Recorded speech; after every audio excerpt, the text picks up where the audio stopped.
Today, we are going to talk about the new PZ1635 f4 full frame constant aperture wide angle power zoom from Sony. Come along as I take you along on my personal project using the 16 to 35G, the new lens from Sony, on my personal project on bowling. You ever want to see behind the scenes on bowling? That's what we're going to do today. I took the 16 to 35G to the bowling alley with me, and I shot some documentary images. I shot in the front of the house, I shot in the back of the house. So let me show you what I did with this lens. So before we jump into it, the first thing, I just want to go over some of the features of the lens. It's a power zoom, of course, that's what it's known for. And one of the other cool things, it has the new XD linear motor in it, which delivers amazing autofocus. It's low vibration, it's compact. The lens doesn't extend past, so it stays one focal length, so it's great for using on a gimbal, if you do video or anything like that. And it has all sorts of little features. So let me show you some of the images that I created with this lens. So the first thing is power zoom. So those of you that shoot video, I just wanted to show you right here. Using my A7S, and I set the power zoom to slow, and I just use the button on the lens itself to zoom in, and it zooms in nice and slow, nice and smooth, as you can see right here. Let me see it one more time. Let me zoom in again. So again, I just set the camera up to do it slow, a slow zoom, and I just use the button to zoom in, but it stays in focus, comes right in. It's really a great way to push into a shot. So I really like that because, of course, I dabble in a little bit of video. And then next, we have some still images from the bowling alley. So let's roll. Let me show you some of the stuff that I did with this. The first image was just a guy. These are all going to be candid images. I didn't pose any of this stuff. This was a guy in the bowling alley bowling like this, so I thought it was a little bit comical. But it was a great image.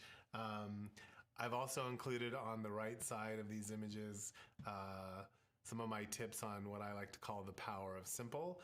It's basically a composition and other elements that I think help make your images more powerful and viewable. So this image, of course, has repeating elements. Of course, the lanes, middle ground, foreground, background, rule of thirds. So if you notice, he is not centered in this image. You have the leading lines, of course, of the lanes. And then you have a little bit of movement because the ball has a little blur in it because the ball is moving faster than anything else. Now, I shot this at 1/25th of a second at f4 at 2000 ISO. So it's really sharp even at f4, I realized, as I've been shooting it. So that's kind of very impressive to me. Let's look at the next image. So I try to walk around the bowling alley and have some fun with some of these images. I wanted to see the bowling alley differently. I wanted to document a bowling alley and tell a story a little bit differently and photograph more than just the obvious of people bowling in a bowling alley. So this was one of those arcade games where the claw comes down and picks up the stuff that you could buy cheaper if you just went to the dollar store and bought it anyway, but you spend hundreds and thousands of dollars in these machines. But I just wanted a different perspective, so I was like sort of looking down at the controller. Of course, it has repeating elements, it has reflection, leading lines, the lines that go back and forth and sort of run back and forth in a shot, and then movement. Well, I don't think it has movement in there. That was probably me just forgetting to take out that one little thing. I shot this at 200th of a second at f4 at an 8000 ISO. Okay, what else do we have next? So we have French fries coming out of the fire. There's always good health food at a bowling alley. So I thought I would capture that. So you have the French fries coming out of here. There's movement in this image, but like it's implied movement, right? Because everything's freeze, but these fries are falling out of the deep fryer. There's some nice texture with the oil and the salt in the fryer, and a nice contrast of the light and the dark. And I think it's very balanced. I actually threw the tongs in there. They were sitting next to him just for a little bit of symmetry and context and texture. So I like that. This was shot at a 2000 ISO at 3200 a second at f4. Next up, we have the tip jar for the little bar here at the bowling alley. So they did serve beer and wine here, and as well as regular alcohol drinks. It was kind of a simple bar, but hey, if you want a rum and coke or some drink like that, you can get it here, which I thought was kind of awesome. And this image has some nice depth of field, rule of thirds, patterns and lines, and leading lines as well. So this image, of course, of the tip basket, you can see the $1 bill in it, and then the beers and the drinks in the background. This was shot at 3/20th of a second at f4 at 8000 ISO. This next image was of bowling shoes. Of course, you need bowling shoes at every bowling alley, and this was no different. So I saw these sitting on the counter. I wanted to walk up and shoot close to these. And I think one thing I like about this image the most, and I did wait for this to happen, I noticed the lady in the background changing her shoes. So I set up the camera and I waited for her to change so that I sort of had that implied shoe changing in the background. I think it helps tell the story of this particular image. This was captured also at 8000 ISO at 3/20th of a second at f4. Full range of like 16 millimeter, using the lens as wide as it would go. Now this is an image that you might typically see, what you would think that you would see at a bowling alley. It's a group of people sitting together bowling, and just has pretty much of everything. It's got some nice middle ground, foreground, background. The balance is nice between the lady watching, the guy bowling, the people in the background. There's depth of field because I'm focused towards the background on the people, letting him go out of focus. But just the story in this image, you see the scoreboard, you see the people watching, you see the high scores here on the side from past bowlers, name of the bowling alley, everything's in it. But this is a very typical image that you might see at a bowling alley. And this was at 3/20th of a second, 8000 ISO at f4. Now I'm going to take you behind the scenes of a bowling alley. So this was even fascinating for me because I had never been behind the scenes at a bowling alley. So it was kind of fun to go back there, and I don't know if I mentioned this before, but the reason I got access to this is 688, my friend who helps me with the show and does stuff here for the Pixel Show, and you saw his baby in the last episode. He is a part owner in this bowling alley. So we got access to it. So I went behind the scenes, and this was one of the first images that I took, and I teased this in the last episode. But I saw this little opening in this hole where the bowling ball was coming by, and I could see it come by. So I only took 3 or 4 images of this, and I really got lucky. Sometimes I think photography is a little bit of luck and a little bit of skill. But I wanted movement of the ball, so I slowed the shutter speed down enough. I believe we were at an 80th of a second, but I knew the ball was coming much faster. And I fired off a few images as I heard it come down the alley, and I got this image. So it's kind of fun. It's very indicative of bowling. I think this could be a stock image for bowling. But yeah, I was kind of happy with this one. This is the bowling pins in the sorter. So after they get pushed back, they get pushed down in this pin. This thing turns around, and brings the pins back up to the top of the feeder, which you're going to see in a minute. I also shot a little video of all these things, so I'm going to put a little montage at the end so you actually get to see what I'm describing, visually on video. So watch till the end so you can see that little montage. This image was shot at 200th of a second f4 at 8000 ISO. So now here's the pins come out of that sorter. They go onto this belt, and the belt moves back and forth and puts these pins into each one of these slots, and then the pins drop down and get set on the floor. So this image has some nice depth of field. There's good perspective because you're looking at it from above. Rule of thirds, the front pin here it's not really centered side to side or top to bottom. And then there's leading lines that draw you into the image. This was shot at 200th of a second f4, about 8000 ISO. And now there were all sorts of really interesting things on the walls in here. Like, as you can imagine, there's lots of moving parts and machinery and screws and dials and pulleys and all of this stuff. So I really liked this image. I sort of liked the focusing on the target bottle, the tiny bit of red on the white kind of encompassed in all this red of these bins that separate all these different parts, the repeating elements, patterns and lines, rule of thirds, and the red being the dominant color, helping with this image. So this was shot at an 80th of a second at f4 at 3200th of a second. All right, so here's some wheels and pulleys and other objects that I have no idea what they are, but these were everywhere on the walls in the back of this place. And it was just really cool to see all that goes into it. I mean, we've all probably been bowling at least once in our life, and we don't realize like what it takes. We throw a ball, it goes down the lane, it comes back, the pin's set up, and we keep going.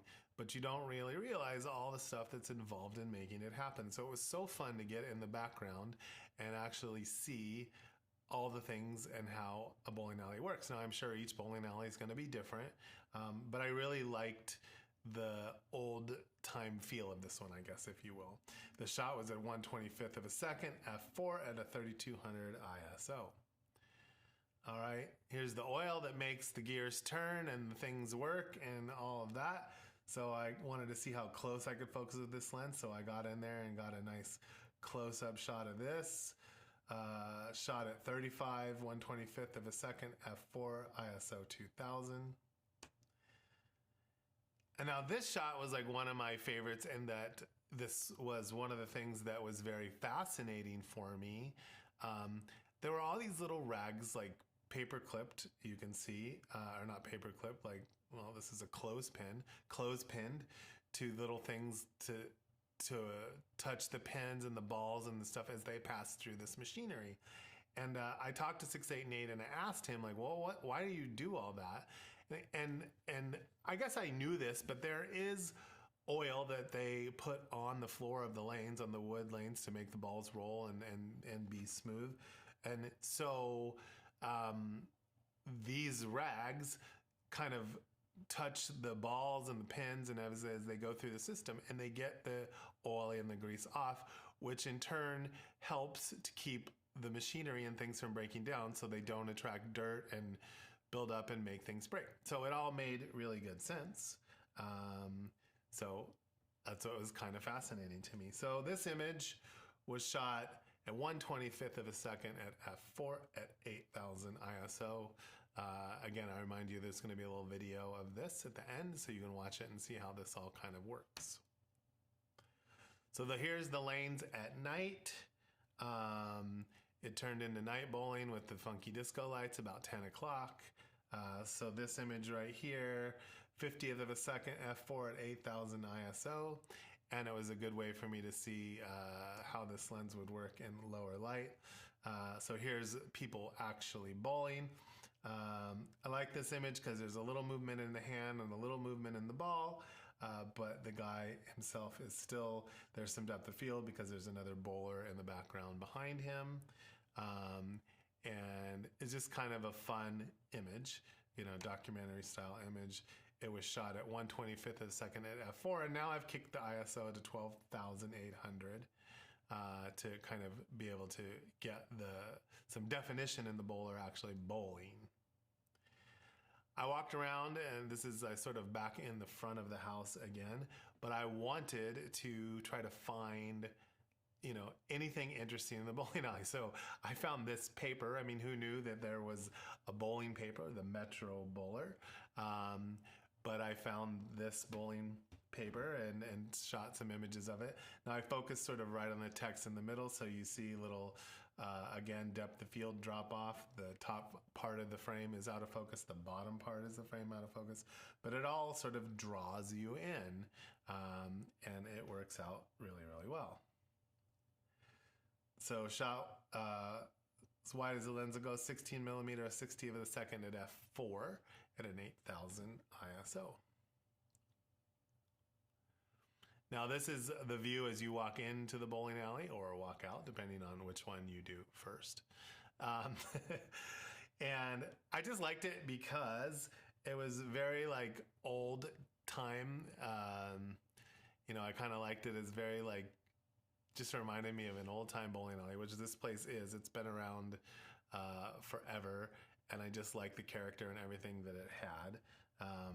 So as you can see in this particular image, it's just a little bit of everything. You got the classic vending machines, you have the booklets, the free giveaways as you walk in or out, and of course the fake flowers, which I believe were made out of metal.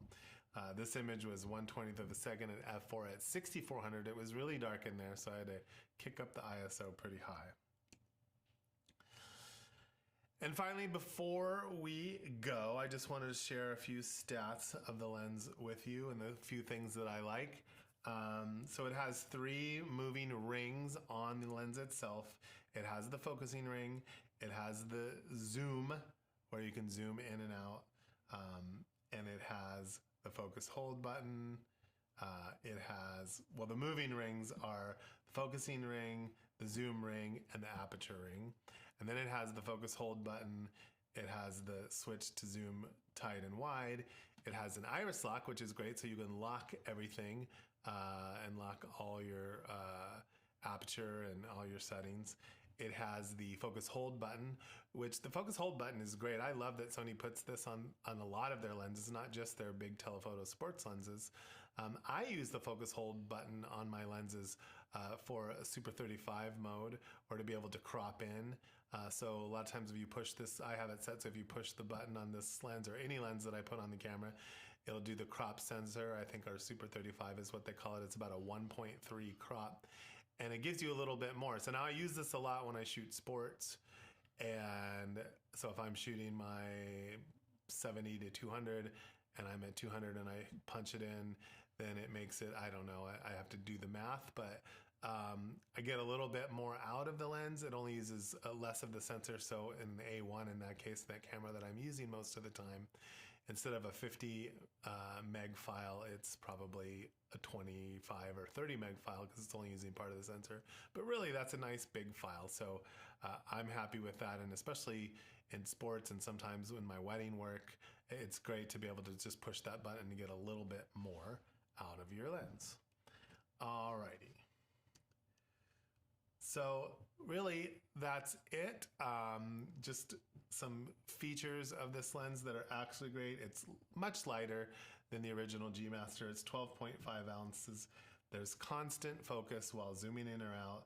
It's ideal for a gimbal because the lens doesn't get smaller or larger. It stays in the same proximity, so the weight doesn't change.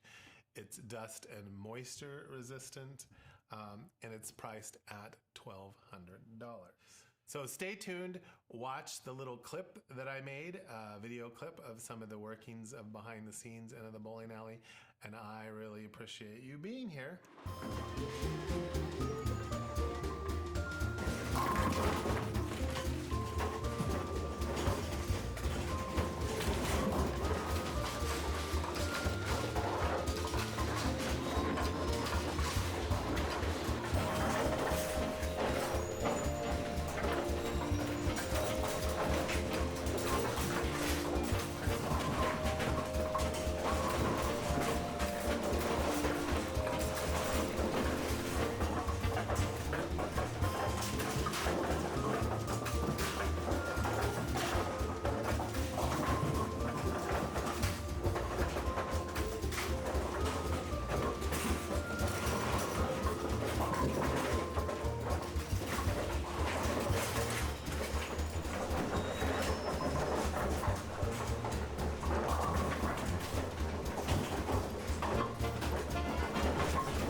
So I hope you enjoyed that little clip of the bowling alley so you can get a better idea of the things that I described. Please, please, please follow us, subscribe, like. Every YouTuber has to ask you for that. Now, it's funny that I call myself a YouTuber, but I'm a working photographer that creates content. I have a little set here in my studio, in my basement. You can kind of see it right here. And I like to work and create content, but I don't get to do it every week. And creating content isn't my first job. Taking pictures is my first job. I've been a photographer for 30 years and I love it. And I try to create this content when I can and have a chance. So I really appreciate you watching. I'm Robert Evans, and I look forward to seeing you see me on the next episode of The Pixel Show. Thank you.